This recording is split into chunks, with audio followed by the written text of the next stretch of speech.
Panoorin natin 'to guys, anong gagawin ni kuya dito sa lumang blender.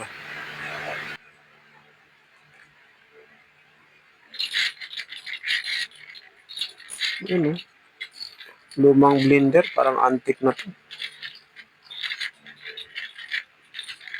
Ang gagawin niya dito,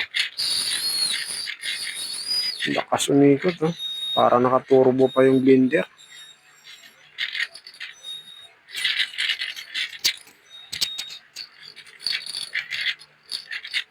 Oh, lumang-luma na eh. Gumagana pa pero gagawin ata ni kuya nito ano, DIY. Ang galing eh. Sa ibang bansa ito eh. Pwede hasaan ng kutsilyo.